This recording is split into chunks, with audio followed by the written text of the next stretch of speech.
Hi guys, I wanted to make a video because every time I see a video about weight loss surgery, I always see like people commenting like, "Oh, you had this weight loss surgery yet you still look heavier."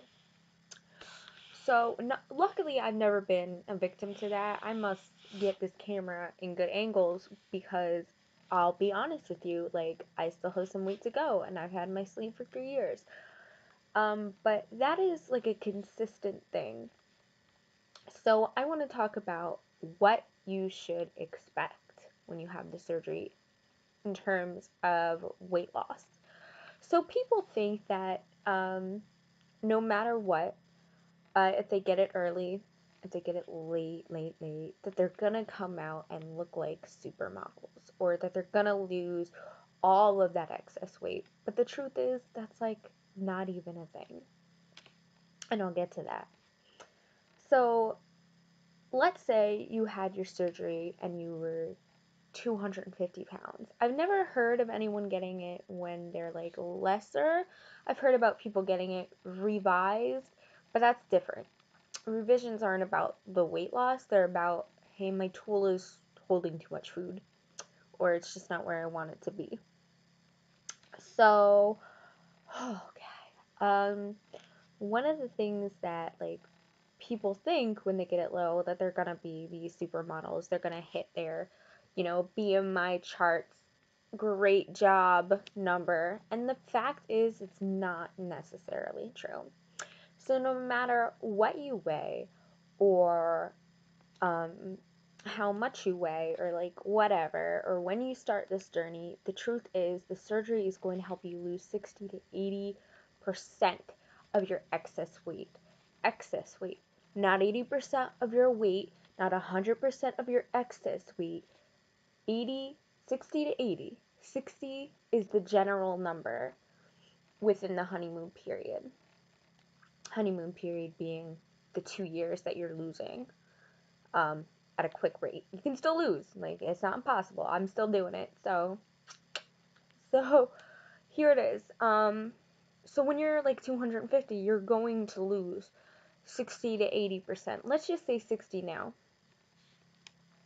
So let's say your height is around 5'6", so your weight should be around 140. You're not going to be 140. You're not going to be 160. The most, I think, if I'm correct, you'll be around 170. 170 to 180. There are a lot of people who do hit their goal when they are lighter, but those people work really hard. It's not diet like based. It's exercise. It's getting everything done. It's getting rid of your excess skin to reach their perfect weight goal for their BMI chart to smile at them. But the truth is, a lot of people go into this and think that the surgery is just going to erase all their excess weight, and that's just not how this goes. It's just not how it goes. So let's say you started like me and my mom around 320 to 363. Mine was 63. Hers was 320. Hers were 320. I can't like, oh.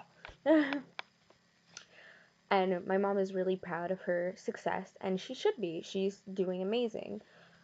She has been. She's like oh my god, like what, almost 11 years out or something, like an insane amount of years out, and she's doing perfect. She's still losing. She's following a diet, or not, I wouldn't say a diet, it's like more of a food plan, because diets are just too extreme, or just like, I hate that word, diet. So her lowest weight was 185. Everyone goes through bounce back, so if your lowest weight is like 185 and you gain like 15 pounds back, 15, 20, that's actually normal, because your body kind of gives that bounce back because it's finally leveling out. So if you're gaining weight, like after your surgery, after your 2 years are gone, breathe, it's normal. Bounce back is absolutely normal. But yeah, a lot of people think that they should be like these supermodels, and no, that's not. If you're trying to get the surgery to be a supermodel, then you're gonna have to work hard. you're going to have to work a lot harder than just letting the surgery in. The surgery is a tool. The surgery helps you to lose 60% of your excess body weight. You want to lose it to 80, you want to lose it all, you're going to have to work. And that's the truth of it.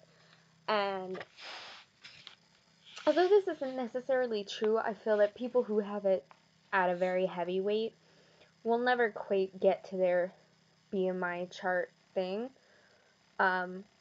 without a lot of weight and without a lot of work, because we're just not really, we've screwed up our, what is it, our like metabolism so bad, being overweight for so long.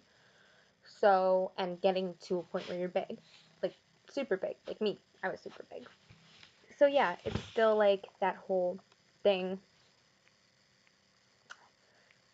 that craziness that kind of goes with it. So if you had this surgery, or you know someone who had this surgery and their results are not what you expected, and you're like, why isn't she like super thin like me? No, she's not going to be super thin like you, especially after the honeymoon. She's not going to be that way. It's going to take a little extra time and a little extra work. So that's one of the things. You have to be realistic when getting this surgery. You have to be realistic. You cannot look at the supermodels in the magazine and think, well, if I get this surgery, I'm going to be those supermodels. No, no, no, no, no. No, no. Also, like, there's things like excess skin. So people are saying if you exercise enough, you can get rid of all that excess skin. If you drink enough water, you can get rid of it. No, that's not how that works. It really isn't, especially if you're carrying really large. Like, maybe if you're younger and you didn't start off at a super heavy weight, like you're below 250, and some people do get it below 250, and you're working out and you're toning and you're young, so your skin has that natural snapback, then maybe you won't have as much extra skin, but you're always going to have a little bit of extra skin, losing that weight really quickly. And the only way to really get rid of it all is surgery.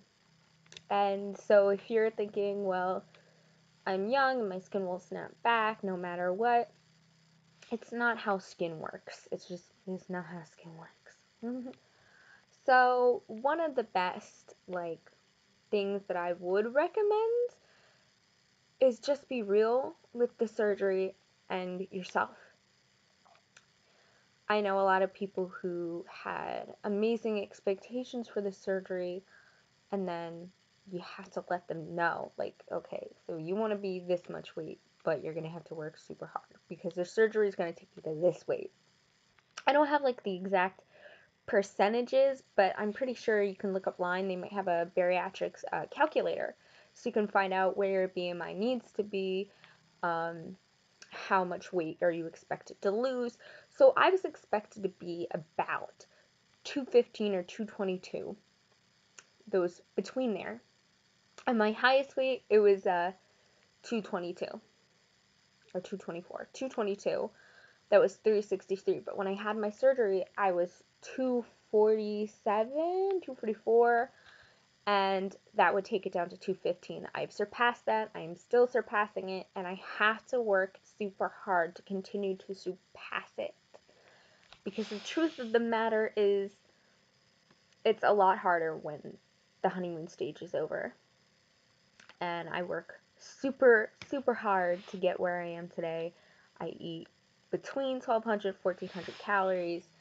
And honestly, I need to pick up walking again because I used to walk a lot, but as the temperature dropped, it's harder for me to get out and do things and walk. I hate it. It's freaking cold. So that's the thing. And I feel like if when I pick up walking again, my weight list will drop faster because it's going really slow now. It's climb the steps. And I know I haven't given a weight loss update lately. I think I just made a video about why I couldn't do an update last week, because I had my period and I got on the scale and it went up because I was bloated. And I'm like, I'm not gonna use this as an update because I'm not getting an accurate reading because women issues. So yeah, no, that's true. If you're ever curious as how much weight you can gain during or in the middle of your period, like in the beginning to the middle, you can gain up to 10 pounds. Simple Google research. I cannot believe it. I had that one time, and I remember it was during my honeymoon, and I cried. I sobbed. I'm like, oh my god, I screwed this up so bad. No, I didn't. I'm still good. I'm still losing. So, yeah, so I'm hoping to give an update soon. It's gonna take a little bit. I think, um, after Thanksgiving, I have like my mom has a nutritionist appointment, but I go with her so I can use their ultimate amazing scale, the same scale that I use at the bariatric support meetings. So they weigh about the same. Um, so I'm gonna go on that scale and I'm gonna see what is really going on. If it's a weight gain, I'll be honest with you guys. I'll let you know. It could just be it could be bounce back. It could just be like if I want to lose more, I'm gonna have to eat less, and I'll figure that out as I go because I think I really like the way that I eat right now, and I'm pretty happy with the weight that I am. I don't feel like I need to lose more. I surpassed my 60% weight loss, and I'm ready for anything. I'm pretty sure I'm like knocking on that 80% store. The only thing is, a personal goal for me is to get under 200, and I'm like right there. I'm like 4 pounds away from that, and I just need to get there. So, well, I don't just need to get there. Like I said, I'm really comfortable with the way I eat, and I can live here. But I would like to reach that goal just to see it once.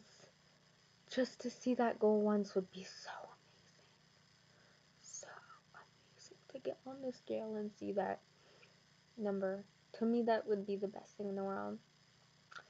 I don't know. We'll see how it goes. Okay, so yeah. So if you're having thoughts about getting the surgery, be realistic. Do all the research that you possibly can. And know that you're probably never going to be a model, but you're going to be a lot healthier, a lot happier, and your confidence is going to go through the roof because you're going to get a shit ton of compliments because you're looking good and you're feeling good. All right, bye.